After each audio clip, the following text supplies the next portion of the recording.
வணக்கம் நண்பர்களே. அதாவது இதில் செந்தில் பாலாஜியின் தம்பியை பற்றின ஒரு முக்கியமான தகவல்கள் தான் இந்த வீடியோவில் பார்க்க இருக்கிறோம். நம்ம சேனலுக்கு நீங்கள் புதுசாக இருந்தீங்கன்னா ஒரே ஒரு சப்ஸ்கிரைப் பண்ணி பெல் ஐக்கானை கிளிக் பண்ணி வச்சுக்கோங்க. நம்ம சேனலில் வர அப்டேட்ஸ் எல்லாமே பார்த்திங்கன்னா மிஸ் பண்ணாமல் இருக்க இது ரொம்ப உதவிகரமாக இருக்குங்க. அதாவது செந்தில் பாலாஜியோடைய தம்பிக்கு பார்த்திங்கன்னா கிட்டத்தட்ட ஒரு 3 முறை சம்மன் அனுப்பியும் அவர் பார்த்திங்கன்னா ஆஜராகலை. ஸோ அந்த தகவலை தான் இந்த வீடியோவில் முழுமையாக பார்க்க இருக்கிறோம். அவர்கள் பார்த்திங்கன்னா தற்பொழுது இருக்கும் இடத்தை அமலாக்கத்துறை அதிகாரிகள் கண்டுபிடித்து விட்டனர். அதாவது செந்தில் பாலாஜியின் தம்பி அசோக்குமார் இருக்கும் இடத்தை அமலாக்கத்துறையினர் கண்டுபிடித்துள்ளனர். சென்னை SMS மருத்துவமனையில் அனுமதிக்கப்பட்டுள்ளதாகவும் இவரை சந்திப்பதற்காக உதயநிதி ஸ்டாலின் அவர்கள் ரகசியமாக சென்றுள்ளதாகவும் தற்பொழுது தகவல்கள் கிடைக்கப்பட்டிருக்கின்றன.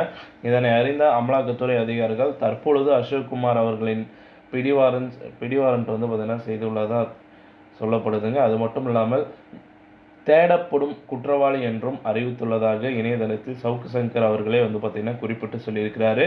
தற்பொழுது எதற்காக உதயநிதி ஸ்டாலின் அவர்கள் அசோக்குமார் அவர்களை சந்திக்க வேண்டும் என்று அவரிடம் இருந்து என்ன ஆவணத்தை பெற்றிருக்கிறாரு என்ற அனைத்து விசாரணையும் தற்பொழுது எடுத்திருக்கிறாரு. மேலும் பார்த்திங்கன்னா செந்தில் பாலாஜி அவர்களைப் போல் பார்த்திங்கன்னா பொன்முடி அவர்களை போல் பார்த்திங்கன்னா அமலாக்கத்துறை அதிகாரிகள் உதயநிதி ஸ்டாலினையும் கைது செய்வதற்கான வாய்ப்புகள் அதிகமாக இருக்குது அப்படின்ற மாதிரி தகவல் வெளியாகிருக்கு. ஸோ நேற்று நடந்த அமைச்சரவை கூட்டத்தில் உதயநிதி ஸ்டாலின் அவர்கள் உட்பட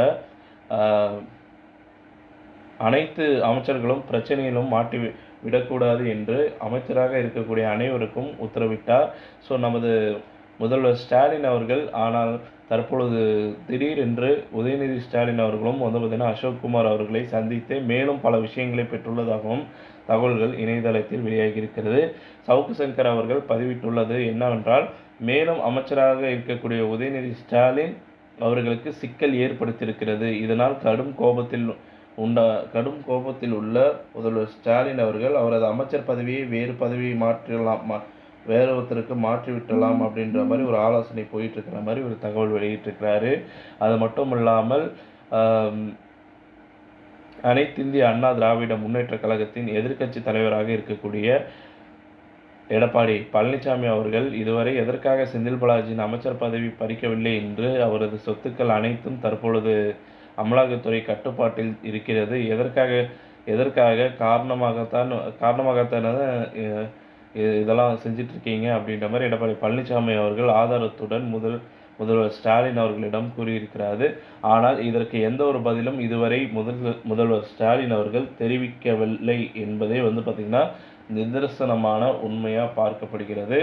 ஸோ பொறுத்திருந்து பார்ப்போம். செந்தில் பாலாஜியின் தம்பி பார்த்திங்கன்னா அரெஸ்ட் பண்ணாங்கன்னா என்ன நடக்கும், அடுத்த கட்ட நடவடிக்கை செந்தில் பாலாஜியை பற்றி இன்னும் வேறு எதனா தகவல்கள் கிடைக்குமா, அல்லது அசோக்குமார் அவர்கள் செய்த தவறுகளுக்கு சிறை தண்டனை கிடைக்குமா என்றதை பொறுத்திருந்து பார்ப்போம். இந்த தகவல் பிடிச்சிருந்தால் லைக் பண்ணுங்கள், ஷேர் பண்ணுங்கள், மறக்காமல் சேனலை சப்ஸ்கிரைப் பண்ணி பெல் ஐக்கானை கிளிக் பண்ணி வச்சுக்கோங்க. நன்றி, வணக்கம்.